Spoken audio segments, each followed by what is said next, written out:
Bonjour et bienvenue sur le plateau des 24 heures chrono de l'International. Nous sommes chez TV5 Monde et j'ai à mes côtés 4 invités. Nous allons parler tous ensemble de Montréal. À ce titre, je précise que ces 24 heures chrono de l'International sont un spécial Canada, ce qui veut dire que durant toutes les villes que nous allons traiter pendant ces 24 heures, vous pouvez suivre également des émissions qui ont été préenregistrées et puis d'autres qui sont en direct. Voilà. Donc, Solange, merci d'être avec nous. Vous êtes conseiller du commerce extérieur de la France. Oui. Vous êtes également associé avec Infranext Capital, qui est en fait une entreprise qui facilite l'installation, l'implantation des entreprises étrangères au Canada. Tout à fait. Et ancienne présidente de l'Occitane Canada. Oui. Rémi Paris, bonjour. Bonjour. Vous êtes directeur du marché des particuliers chez Desjardins. Absolument. Vous avez vécu à Montréal de 2009 à 2016. C'est exact. Et j'ai oublié de le dire, Solange, vous avez vécu au Canada et vous y vivez toujours depuis 1990. Vous avez été pendant 18 ans à Toronto, 6 ans à Montréal et 5 ans à Vancouver. Et vous êtes mariée d'ailleurs à un Canadien. Un Canadien de Vancouver. Voilà. Tout à fait. Marilène, merci d'être avec nous. Bonjour. Vous êtes fondatrice de Kennedy Garceau, qui n'est autre qu'un organisme qui aide les particuliers comme les entreprises à s'implanter là-bas. Surtout sur la partie ressources humaines et développement personnel. Voilà. Et Jean-Philippe Sora, vous êtes arrivé il y a 9 mois au Canada, vous êtes expert comptable Oui. et vous avez développé là-bas la filiale du cabinet Massa, Sora et Guimont-la-Vallée. C'est ça. À Tout à petite précision, Marilène, je ne l'ai pas dit, mais vous êtes native du Canada. Tout à fait. Voilà. Alors, j'ai envie qu'on commence cette émission en vous demandant à chacun 3 mots pour qualifier et définir Montréal. Solange. Je dirais plaisir de vivre, pas trop de stress et convivialité. Parfait. Rémi. Moi, je dirais que c'est une ville jeune. Il faut savoir qu'il y a 30% de la population qui a moins de 25 ans. C'est une ville universitaire puisque ça a été élu la meilleure ville universitaire en 2017 et ça a détrôné Paris, qui était la ville précédente. Et puis, je dirais que c'est aussi une ville très cosmopolite puisqu'on retrouve 1001 ethnies, origines, cultures qui se côtoient de manière très apaisée. Marilène. Alors, Je fais Montréal, une initiative du précédent maire de Montréal pour que des projets citoyens voient le jour. Donc, il y a un travail entre les citoyens et la mairie et le suivi des projets tout au long de leur accomplissement. Et puisqu'on parle du maire, il y a maintenant une mairesse. Tout à fait, une mairesse, hein, c'est le mot qu'on utilise en québécois. En français aussi, Donc, d'ailleurs. Donc, en 375 ans d'existence, maintenant, on a une mairesse. Enfin une femme. Tout à fait. Parfait. Valérie Plante. Très bien. Jean-Philippe. Alors, je parlerai d'équilibre de vie, parce qu'il y a un réel équilibre très intéressant entre la vie professionnelle, la vie personnelle. Les journées commencent vers 8-9 heures, se terminent à 5 heures, donc une deuxième journée commence où on peut profiter de sa famille. Je parlerai aussi de nature, parce que on est au milieu de la nature, même si Montréal est une ville, on a le Mont-Royal qui est au cœur de la ville. On peut en profiter, on peut aller pique-niquer avec sa famille, on peut aller se balader en sortant du boulot. C'est très agréable. Parfait. Alors, on va également parler du coût de la vie. Et tout de suite, à ce titre, on va écouter Blanche Pimpin, qui est directrice des opérations Europe Auto Vacances, qui va nous en dire quelques mots. Alors nous, Montréalais, on trouve que le coût de la vie est élevé parce que le coût de la vie à Montréal est plus élevé qu'autour de l'île, par exemple, ou qu'en région, c'est clair. Mais globalement, par rapport à la France, si je compare par rapport à Paris, par exemple, c'est vrai que Montréal a un coût de la vie beaucoup plus bas, mais les salaires, je le rappelle, sont en rapport. Donc on n'est pas dans un village où ça ne coûte rien. Donc des choses qui coûtent, comme le cinéma par exemple, un cinéma coûtera à peu près entre 10 et 12 $. Bon, 12 $, ça nous fait divisé par 1,50, ça fait quoi, 8 €. Le coût du téléphone par exemple, un cellulaire, la téléphonie cellulaire peut coûter à peu près en programme de base 65 $ par mois. Si on veut à la maison s'équiper en internet, télévision, etc., ça coûte à peu près au minimum 100-120 $ par mois. On a le métro, par exemple. Un coût de billet de métro coûte à peu près 3 $ au passage. Et si on a une carte mensuelle, elle coûte à peu près 85 $ par mois. On peut avoir, bien entendu, des abonnements annuels également. Donc, au niveau du transport en commun, qui est très, très développé à Montréal, c'est assez abordable.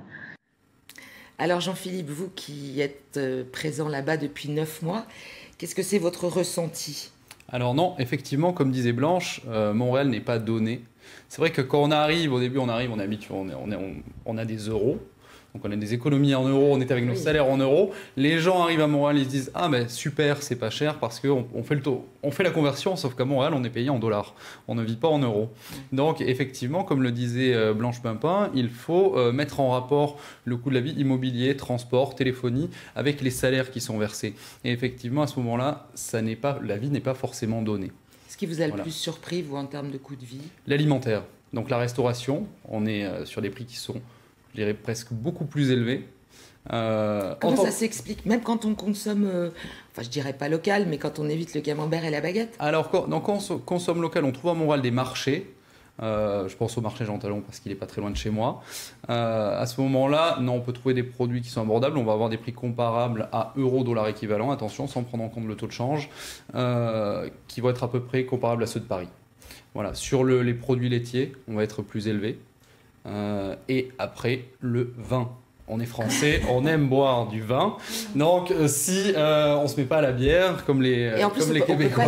on peut pas l'acheter partout, le vin. Non. C'est un monopole d'État. Ouais, c'est la SAQ. C'est ça, ouais, exactement. LCBO en Ontario. Donc, Ça veut dire quoi, par exemple, une bouteille de Bordeaux lambda, c'est... Si on veut une bouteille buvable, sans prendre forcément de la très bonne qualité, il faut compter à minima... je dirais, on en trouve à 13 $, mais ouais, entre 13 et 20 $. 20 $, on aura du vin, voilà, classique. Mais Marilène, elle a une solution. Non, oui, alors ce que je propose, c'est d'arrêter. Non, pas d'arrêter, mais d'explorer un peu le local ou les autres, parce qu'à la SAQ, on a des vins chiliens, on a des vins d'Afrique du Sud, on a plein et là, c'est un peu moins cher. Alors, allez-y. On a exactement des producteurs québécois, des producteurs de vin, des vignerons, oui, qui font du très bon vin et qui à ce moment-là est qui est abordable. Donc il ne faut pas rester sur nos vins français, vouloir acheter à tout prix du Bordeaux, du Côte-du-Rhône, n'importe quoi. Ouais. Qui n'est pas loin de Montréal et qui fait un excellent vin. C'est ça. Et l'Orpailleur aussi, qui est très bon, qui fait du blanc, du rouge, qui est pas mal du tout. Donc c'est ça, si on développe sa curiosité, qu'on se risque à d'autres vins, on a de belles surprises. Il y a le vin, puis après, effectivement, microbrasserie, si on veut un autre type. Une autre bière et que la aussi, les alcools forts qui sont en cocktail, par exemple. Il y a Pure Vodka qui commence à faire un hit, même en France. Donc, ça peut être intéressant de tester les produits locaux et donc, du coup, de diminuer sa facture totale. Alors, il y a une autre mauvaise surprise, je crois, quand même, Rémi, au niveau du coût. Même si elle l'a évoqué très, très rapidement, Blanche. Effectivement, ce qui étonne beaucoup les Français, c'est quand même la téléphonie. Elle l'a évoqué dans la vidéo, mais c'est clairement le poste qui va être beaucoup plus cher que ce qu'on connaît en France, puisqu'elle le disait rapidement, mais un forfait pour 8 gigas de données en téléphonie cellulaire, comme on dit au Québec, c'est 65 $ par mois, donc c'est beaucoup plus cher.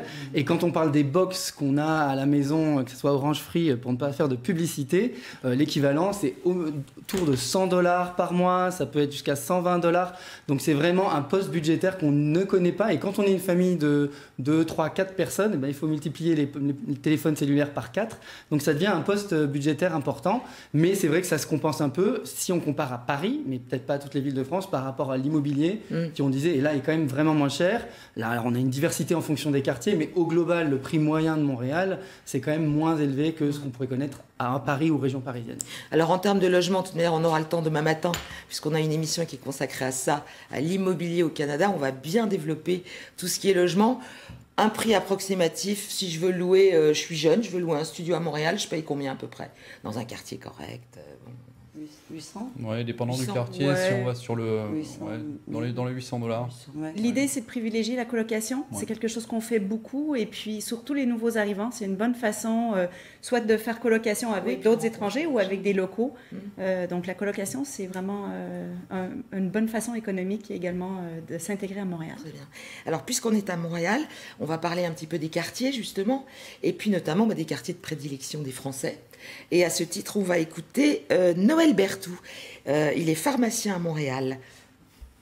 Alors, je suis propriétaire au Canada depuis 2012 dans le quartier Notre-Dame-de-Grâce, donc c'est juste à côté de la montagne, d'une maison de ville, mais sur 3 étages, tout proche du métro Villa-Maria et de l'autoroute des Caries, qui fait une localisation idéale pour le travail et puis pour les enfants avec l'école également. Alors, on a entendu Noël Berthoud qui nous parle des enfants, et c'est idéal là où il est placé. Vous connaissez le quartier qu'il évoque? Oui. Moi, je connais très bien puisque c'était le quartier de ma grand-mère. Donc, j'y ai vécu moi-même quand je vivais à Montréal. C'est un très beau quartier, c'est dans l'ouest montréalais, à côté de Westmount. Plutôt anglophone, mais un quartier très agréable, des parcs partout. J'aimerais qu'on fasse un petit tour, comme vous connaissez tous les 4 Montréal. Vous me dites votre quartier préféré, vous me dites pourquoi? Pas trop longuement, mais qu'on fasse un Moi, petit tour j'adore de- Westmount parce que c'est sur le devant de la montagne. Vous avez des parcs, des cours de tennis. Vous avez la rue Sherbrooke avec toutes les petites boutiques et c'est très proche du centre-ville de Montréal. Et c'est juste de l'autre côté d'Outremont. Voilà, vous avez le Mont-Royal. Donc d'un côté, vous avez Westmount qui était à l'origine le quartier anglophone et de l'autre côté, vous avez Outremont qui est du côté de l'Université de Montréal D'accord. et qui était le quartier francophone. Rémi, Alors, au cours de mes 7 ans à Montréal, j'ai vécu dans 2 quartiers. Le centre-ville, des grandes tours, plutôt anglophones, de type new-yorkais. ouais. Et puis deuxième partie, Dans la rue Pile, tout ça, là. rue Pile, métro Guy Concordia. Donc D'accord. c'était sympathique mais très intense en Très termes urbain. d'énergie. Et la deuxième partie de ma vie montréalaise, je l'ai passée près du plateau, comme beaucoup de Français, près du métro Sherbrooke et du parc La Fontaine. C'est un quartier qui est très différent, plus calme, plus serein, plus naturel, puisqu'on a cet énorme parc La Fontaine qui fait patinoire l'hiver et aire de pique-nique l'été. Donc c'est 2 quartiers très différents. J'ai aimé les deux, mais ma préférence irait quand même aux côtés du plateau. D'accord. Marilène. Alors moi, je vais évoquer 2 quartiers qui sont peut-être intéressants une fois qu'on connaît la ville et qu'on a réussi à se faire ses repères. Moi, je suis native de Saint-Lambert, sur la rive sud. Alors, c'est proche de Montréal et c'est sur la rive sud. C'est accessible. C'est une banlieue, C'est ça, une on pourrait banlieue, qualifier. tout à fait, avec un train de banlieue pour aller à Montréal. Et là, on est plutôt vers les cantons de l'Est pour aller faire du ski et tout. Et juste avant de quitter Montréal, il y a 20 ans, j'habitais plutôt à l'île des Sœurs. L'avantage de l'île des Sœurs, c'est à côté du centre-ville, alors en bus, hyper facile, en voiture également. On va parler du Puis, trafic. il y routier, a tout un circuit autour de l'île où on se pense complètement en nature. Il y a même un spa avec un lac qui est superbe. Donc moi, j'aime bien l'île des Sœurs, mais plutôt en deuxième temps, pas pour s'y intégrer en arrivant. Jean-Philippe, qu'est-ce que vous avez choisi alors pour vous? Alors, je suis arrivé avec mon épouse et mon bébé. On est Au on mois de s'est installé- juillet, vous êtes Ouais, arrivé. Au mois de juillet, on s'est installé au Vieux-Port. C'est superbe, c'est très Ah, beau, c'est beau. mais peut-être pas très dynamique avec un enfant. Enfin, c'est magnifique, mais c'est plus un musée à ciel ouvert. Et après, on est parti comme tous les Français, comme beaucoup de Français sur le plateau. Et effectivement, là on s'y plaît beaucoup. Donc, comme tu disais tout à l'heure, des parcs, le parc La Fontaine notamment, sur lequel on peut pique-niquer. En hiver, une patinoire, beaucoup de petits commerces, c'est très agréable. Alors justement, j'aimerais qu'on parle assez vite du trafic routier. Alors moi, je suis allée parfois à Montréal, j'ai trouvé que c'était souvent très encombré, qu'il y avait des travaux partout. Est-ce que c'est comme ça tout le temps? Est-ce que j'ai pas eu de chance? Oui. Est-ce que vraiment faut prendre son mal en passant? Alors, ça fait des années que c'est comme ça, particulièrement l'été. Il y a les fameux cônes oranges qu'on voit partout. Ça fait partie, un peu ironie, mais c'est vrai. Même moi qui retourne à tous les étés, des fois, on ne sait plus par où passer parce qu'il y a des cônes oranges. On a vu. Après, il faut parler du nouveau projet REM, le Réseau Express Montréal, qui permettra... C'est notre grand Grand Paris, Montréal. Grand Montréal. En 2021, 67 km, 20 minutes du centre-ville à l'aéroport. Moins d'embouteillage alors. On l'espère, mais après la construction. Et sinon, quand on doit se déplacer, vous vous déplacez comment à Montréal? En voiture, parce que mon cabinet est sur la rive sud, à Brossard. Donc justement, le REM sera très utile parce qu'il y aura un arrêt à Brossard. Il va désenclaver aussi les ponts, notamment le pont Champlain qui est en reconstruction. Donc non, je me déplace en voiture majoritairement, mais mon épouse qui travaille dans Montréal, elle se déplace en métro sans aucun problème. Rémi? Alors à l'époque, j'étais à la fois en métro et puis aussi en Bixi, qui est le système de vélo partagé. C'est le Vélib montréalais, pour une contraction de bike et taxi, Bixi. Et donc c'est très pratique effectivement. Et quand on vit et travaille en centre-ville, on peut aussi utiliser les moyens alternatifs. Mais je rebondis sur ce que tu disais, effectivement. Il y a beaucoup de travaux et les ponts sont à éviter, c'est des points de congestion. Donc effectivement, quand on travaille centre-ville, c'est bien de vivre en centre-ville. Et quand on vit rive sud, on peut préférer vivre rive sud pour éviter ce point de congestion et gagner du temps dans les transports le matin. On va faire une pause et puis après on va se retrouver. Et j'aimerais bien qu'on parle du climat et puis de la sécurité parce que c'est un des atouts de Montréal. On se retrouve tout de suite.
Alors nous sommes de retour sur le plateau des 24 heures chrono durant cette émission consacrée à Montréal. J'ai à mes côtés Solange Straume, CCE et ancienne présidente de l'Occitane au Canada. Oui. Rémi Paris Desjardins, Marilène Garceau, Kennedy Garceau et Jean-Philippe Sora, le cabinet d'expertise comptable Massa, Sora et Guimond Lavallée. Comme on avait commencé tout à l'heure à en parler, on parlait de trafic routier, parlons un peu de sécurité. Parlons notamment de votre femme qui prend le métro justement pour se déplacer. Aucun problème. Vraiment, Montréal est une ville très sûre. Aucun problème, elle n'a jamais été embêtée. J'ai pas peur quand elle rentre le soir.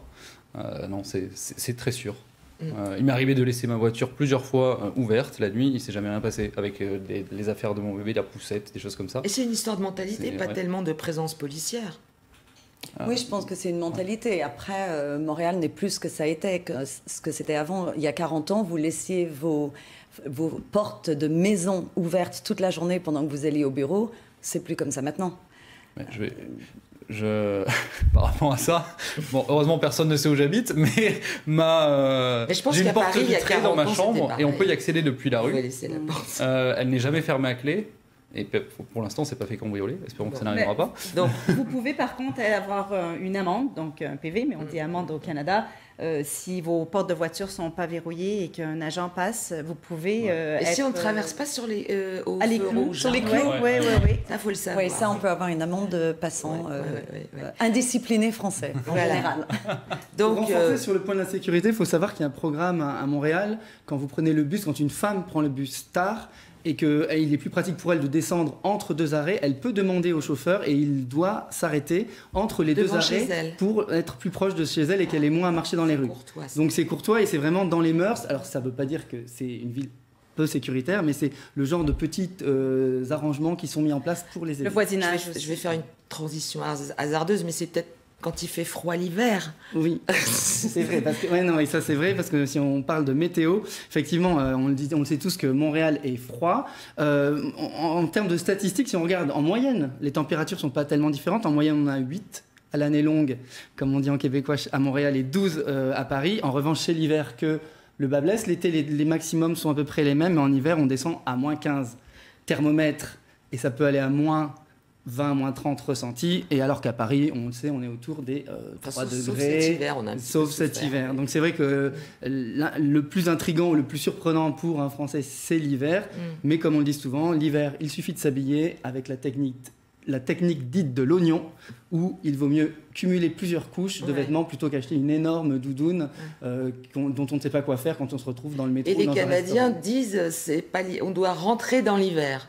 C'est-à-dire, il ne faut pas laisser l'hiver, vous rentrez dedans, mais il faut rentrer dans l'hiver. Moi, inversement, hein, quand je suis ici en France et quand j'ai un peu froid, on me dit « mais tu ne peux pas être frileuse, tu es canadienne ».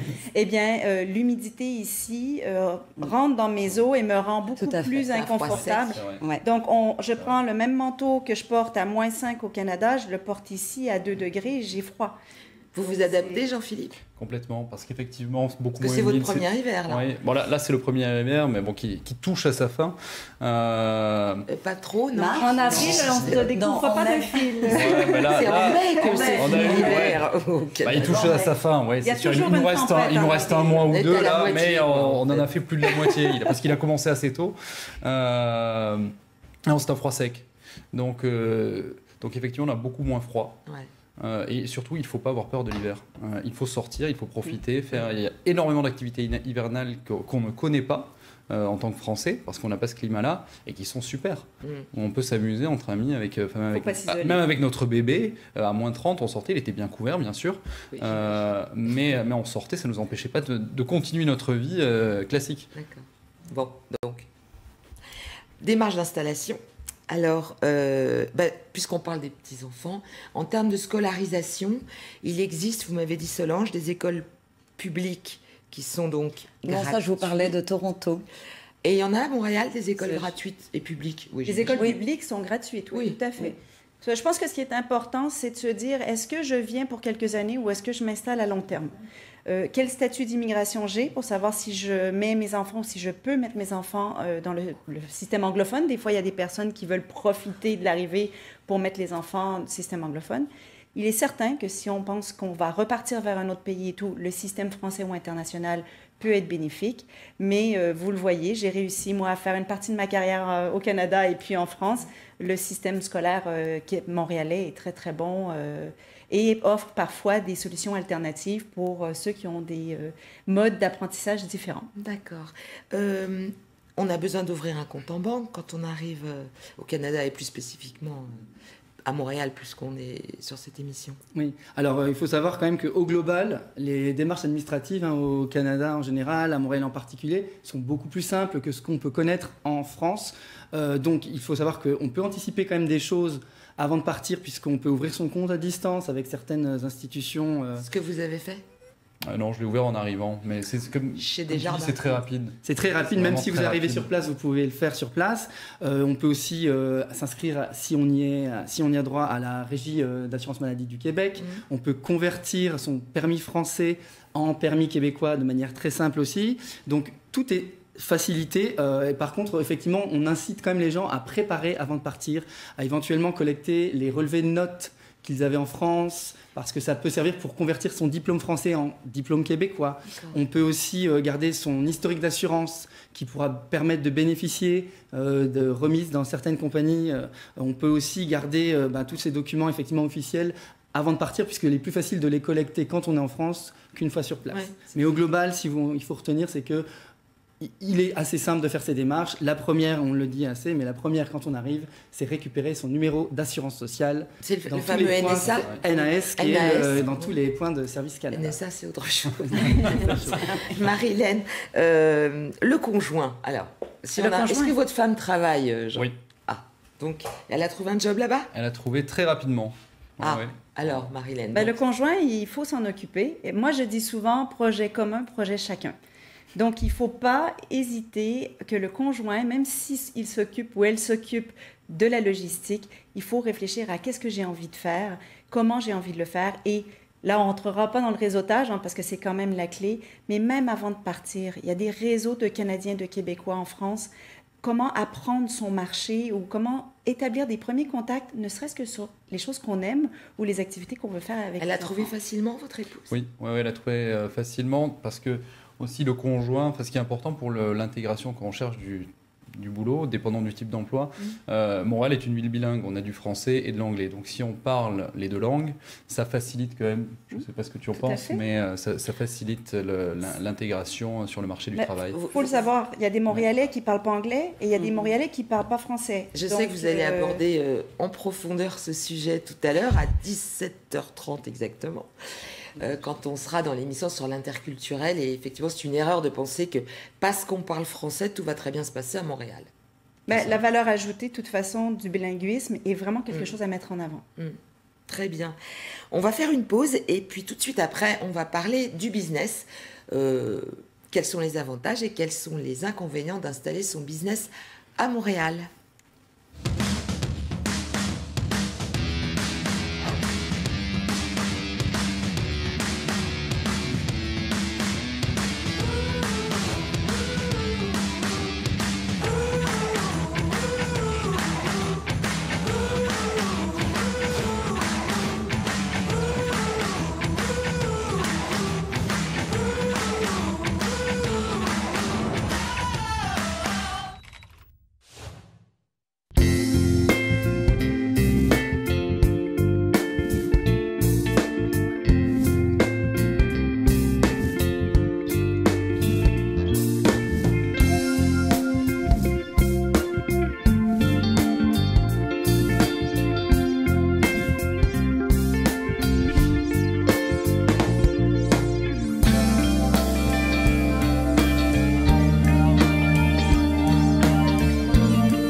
Nous sommes donc de retour sur le plateau de l'émission consacrée à Montréal dans le cadre des 24 heures chrono de l'International. Et nous allons évoquer les intérêts, les atouts de Montréal quand on veut y développer son business. Et à ce titre, Jean-Philippe, puisque vous êtes expert comptable, vous avez des clients. J'imagine que vous avez pas mal de clients français. Oui. Et quelle est leur typologie plutôt ? Alors on a de tout. Bon, nous, on est un cabinet généraliste. On fait spécialisé sur les problématiques des Français, entreprises et particuliers qui s'installent au Canada ou qui sont déjà présents et qui ont besoin de nos conseils. Donc là, on fait du particulier, qui a des revenus français, canadiens ou du patrimoine en France. Et pour les entreprises, généralement, ce sont des filiales d'entreprises françaises. L'entreprise veut se développer en Amérique du Nord. Elle prend le Canada comme un premier appui. Et pourquoi Montréal alors ? Pourquoi Montréal ? Parce que on parle français, mais est-ce que c'est une bonne raison ? Pas forcément. Parce qu'il va falloir étudier le secteur d'activité de l'entreprise. C'est ce que vous disiez tout à l'heure. Peut-être qu'il ne sera pas adapté. Oui, tout à fait. Je pense qu'originalement, Montréal était la capitale économique du Canada. Et donc, beaucoup des grosses entreprises se sont installées à Montréal. Quand le pôle a déménagé à Toronto, c'est vrai qu'il y a eu une vraie question. Et ce que je recommande souvent aux Français, c'est de regarder dans quelle industrie vous êtes et de voir quelle est la ville qui répond le mieux aux besoins. Si vous êtes dans le pétrole, vous n'allez pas vous installer à Montréal. Si vous êtes dans le commerce du détail et que vous voulez vous développer sur le Canada, comme c'était mon cas, vous allez plutôt choisir Toronto, qui est quasiment au milieu du pays, et vous pouvez rayonner et à Montréal, et à Vancouver, et à Calgary. Alors, quel serait l'avantage de Montréal ? Parce que finalement, là, on ne l'a pas évoqué. Montréal, c'est vrai que quand moi, j'ai décidé de déménager notre entreprise, on était à la base sur Vancouver. Et donc, l'Occitane en France m'a demandé de me rapprocher de la côte Est. Ma première réaction, ça a été de rentrer sur Montréal. J'y avais ma grand-mère, j'adorais la ville. Et puis, en fait, j'y réfléchi économiquement, ça faisait aucun sens pour moi. Tous les gros magazines de mode et d'intérêt général étaient basés sur Toronto.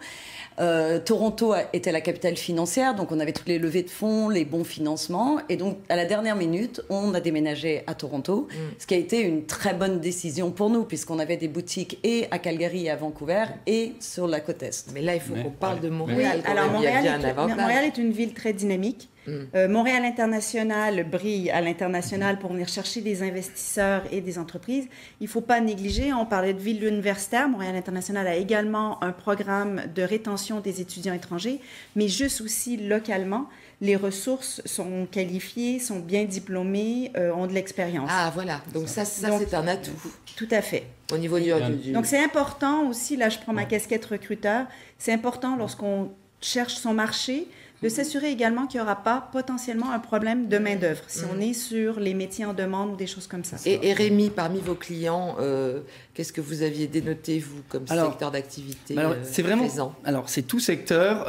Et nous, pareil, Desjardins, on accompagne toutes les entreprises, que ce soit la petite entreprise ou même la grande entreprise. Il faut savoir qu'on a accompagné des gens comme de Richebourg quand ils ont fait un développement au Canada, à Montréal, pour aller s'occuper de tout ce qui est assainissement. Donc, ils ont implanté une filiale là-bas pour se développer. Donc, on les accompagne dans ces projets.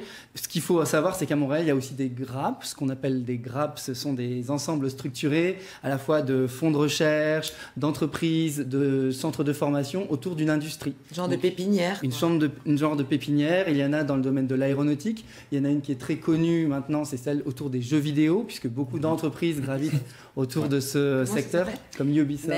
Ah oui, Ubisoft qui est là-bas. C'est ce que j'allais dire. En fait, si vous êtes dans le secteur des jeux vidéo, on va quasiment toujours vous recommander aller à Montréal, parce que grâce à Ubisoft, il s'est développé, comme dit... un écosystème. Voilà, un écosystème. Le jeu vidéo, mais aussi l'intelligence artificielle, qui est un gros pôle qui est en train de se développer, et où justement on a les universités qui fournissent de la main-d'œuvre qualifiée. À Montréal, dans ces secteurs-là, on a une main-d'œuvre qui est très qualifiée. Même phénomène qu'à Palo Alto, il y a l'université, puis petit à petit, tout autour, se construit une intelligence... Et en parlant de Palo Alto, il y a Amazon et Facebook qui s'installent à Montréal. Exactement. Il y a des coûts aussi moindres que peut-être dans une ville aux États-Unis ou dans d'autres pays. Donc, il y a le coût de la structure, de l'infrastructure qui permet d'être à Montréal, d'avoir les ressources et de faire du développement moins cher. Ouais. Puis ça sera... Oui, c'est ça. Ça sera peut-être moins cher aussi que d'aller...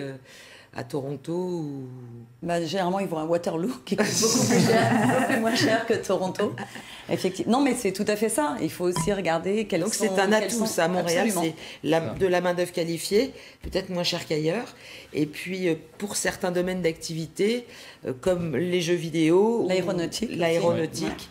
Ce serait une bonne destination. Il ne faut pas se lancer en destination. Il faut se lancer en marché. Lorsqu'on décide de faire quelque chose, et puis je pense qu'encore une fois, on vient sur le bilinguisme, si on décide de se lancer, notre marché est dans une province bilingue, il faut maîtriser l'anglais, parce qu'après, les affaires vont être compliquées. Donc, pensez secteur d'activité Montréal et développez-vous dans ce secteur, dans ces secteurs-là, à Montréal, si c'est approprié. Et puis ensuite... On peut aussi considérer la qualité de vie de Montréal et puis se dire j'ai envie de développer mon business là-bas parce qu'après tout, c'est ça qui va primer pour moi. Mais il faut qu'il y ait un marché. Ça, c'est dangereux. Ça, c'est dangereux. Il faut être certain d'avoir un marché parce que sinon... si on n'a pas de marché, on n'aura pas de qualité de vie. On risque de rentrer à la maison. Vous voyez beaucoup de restaurateurs qui arrivent? Alors non, c'est vrai qu'on n'est pas sur la restauration. On a peu de clients restaurateurs. En termes d'indépendants, vous voyez quoi arriver plutôt? Alors, en termes d'indépendants, on a souvent des entrepreneurs individuels, ce qu'on peut comparer à l'auto-entrepreneur français, qui eux vont être des freelance justement en informatique, dans le design, dans le web, la création d'applications pour téléphone. Ça marche pas mal. Ça marche pas mal. Et ou sinon, bon là, ce que je disais, des filiales d'entreprises françaises qui sont, j'en ai une dans les cosmétiques, une dans le prêt-à-porter. Cosmétiques, ouais. J'apporte un bémol, par contre, pour ces gens qui veulent partir en freelance. Il y a une émission dédiée à l'immigration. C'est beau, mais c'est pas parce qu'on a des qualités et qu'on peut développer qu'on a le droit de travailler à Montréal. Donc, il faut juste s'assurer qu'on a le bon statut pour pouvoir exercer son activité, qu'on soit entreprise, filiale ou... Il y a une émission à suivre, d'ailleurs, l'immigration de A à Z. Elle est déjà passée tout à l'heure. Je pense qu'elle repassera encore demain une ou deux fois. Et c'est peut-être celle-ci qu'il faudrait commencer à regarder en premier avant même de se dire « je vais aller vivre » à Montréal ou ailleurs au Canada. On va faire une pause et puis on va se retrouver tout de suite après.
Nous voici sur le dernier plateau de notre émission consacrée à Montréal.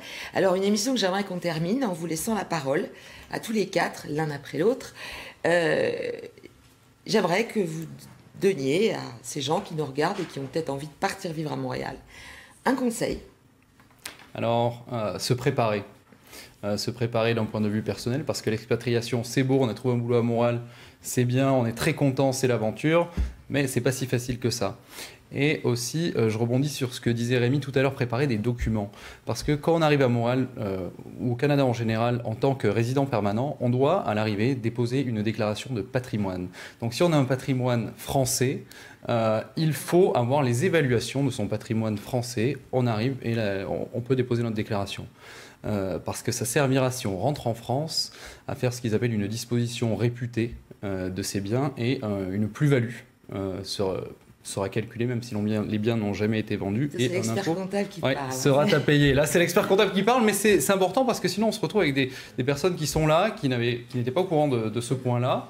Ouais, et bon, pour faire une évaluation à distance, c'est pas évident. On demande à la famille de nous aider, d'aller trouver des experts. Donc, autant la faire avant de partir. Donc, on le fait avant et on est tranquille. On part avec des documents en poche, voilà. Très bien. Marilène. Alors, le mot préparer, c'est mon mot préféré oui, parce que nous, on est en amont du départ et on prépare sur tous les volets. Mais moi, je mettrais l'emphase sur le fait de préparer sa façon de se présenter. Parce qu'on n'est pas issu de ces diplômes, on n'est pas la théorie de tout ce qu'on est capable de faire, on a exécuté des projets, on a fait avancer. Donc, il faut se présenter de façon pragmatique et dire, voilà. Et ça, c'est culturel. C'est très culturel, mais ça se prépare dès le départ, avant de partir, qu'on soit salarié, qu'on soit chef d'entreprise ou qu'on soit conjoint, tout le monde a besoin de comprendre et surtout d'être à l'écoute. Parce que c'est beau parler de soi, mais il faut aussi observer et écouter ce qui se passe dans la communauté. Donc ça, c'est plutôt un conseil d'ordre culturel. Si vous voulez vous préparer, consultez-nous. Rémi, ouvrir son compte avant de... Effectivement, j'allais dire, en tant qu'expert financier, je conseille quand même d'ouvrir le compte à distance avant de partir. Donc chez nous, c'est simple, sur notre site desjardins.com/ouvrir compte, avec un questionnaire rapide, on peut ouvrir le compte, ce qui permet surtout d'avoir ses références bancaires avant le départ, de transférer ses fonds et donc de pouvoir avoir les moyens de paiement dès son arrivée. Combien on va devoir mettre sur son compte? Alors, il n'y a pas de montant minimum, on peut ouvrir un compte et le laisser vide le temps d'arriver, mais c'est vrai que l'intérêt de l'ouvrir à distance, c'est notamment de pouvoir envoyer des fonds avant son arrivée. Et on aura tout de suite sa carte. Et on aura sa carte de débit immédiatement dès son arrivée, et on pourra après commander sa carte de crédit. On en parlera, je crois, dans une autre émission. Mais ça serait mon premier conseil en tant que banquier.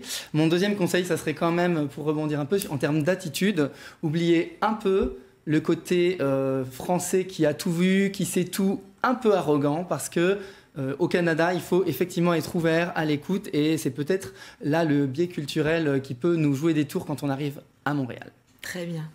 Solange, vous aurez le mot de la fin, Solange. Pour moi, c'est surtout, comme je m'occupe beaucoup d'entreprises, la chose principale qu'on leur dit, c'est bien de se rendre compte que même si leur entreprise fonctionne très bien en France, quand ils décident de partir en Amérique du Nord, ça ne veut plus rien dire. Et il faut vraiment qu'ils abordent l'Amérique du Nord sans penser du tout à ce qui a été acquis en France. Et ça, c'est quelque chose qui est très important. Ça revient à la préparation. Surtout, comprendre que l'Amérique du Nord, c'est pas la France. Donc, ils me disent, oui, mais ça marche super bien en France. Ben oui, mais... il faut s'adapter à l'Amérique du Nord. Et là, c'est la marketeuse qui parle. Voilà. Et souvent, c'est de leur expliquer que, par exemple, leur site web qui marche bien en France, c'est pas comme ça qu'on fait des sites web en Amérique du Nord. Il va falloir le réadapter. Vous auriez un petit exemple? Les sites web... La langue, anglais-français. La langue, par exemple, les sites doivent être bilingues. Voilà, les sites doivent être bilingues. Par exemple, les Français ont tendance à être beaucoup de visuels. Non, c'est l'inverse. C'est des visuels, mais beaucoup de textes. En Amérique du Nord, on est très visuel et très peu de texte. Et le texte doit être très impactant. Donc, je dis juste un petit détail comme ça. D'accord. Et ça, ils ont du mal à comprendre qu'il faut recommencer le site web quand on arrive en Amérique du Nord. Donc, il faut aller voir un Franext. En fait, on va vous voir chacun. On va y arriver. On va y arriver. Merci en tout cas à tous les quatre. Nous allons nous quitter. Et puis, tout de suite, à suivre, à 17h, une autre émission, un spécial Canada, entièrement dédié, on va dire, à l'argent, puisqu'on va parler de coût de la vie, on va parler de fiscalité, on va parler d'obtention de crédit. Et tout de suite après, une émission qui, elle, va être consacrée à l'interculturel au Canada, les codes dans les affaires, au quotidien, à faire, à ne pas faire, à ne pas dire, voire à se taire. Merci beaucoup de nous avoir suivis et à très bientôt.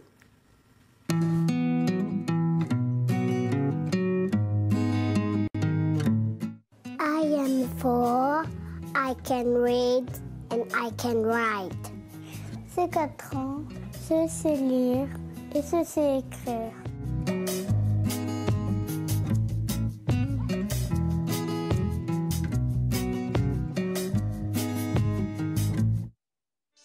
Bonjour à tous. Vous résidez hors de l'Union européenne ou dans les dom-toms.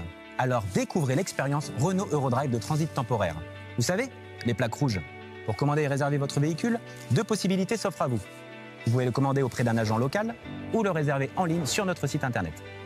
Avec Renault Eurodrive, vous bénéficiez de la gamme la plus large et la mieux équipée du marché. Voilà, Renault Eurodrive, c'est une voiture neuve hors taxe, un service premium tout compris et des équipes dédiées qui mettent tout en œuvre pour que vous profitiez au maximum de votre voyage. Renault Eurodrive, c'est vraiment l'Europe en toute sérénité.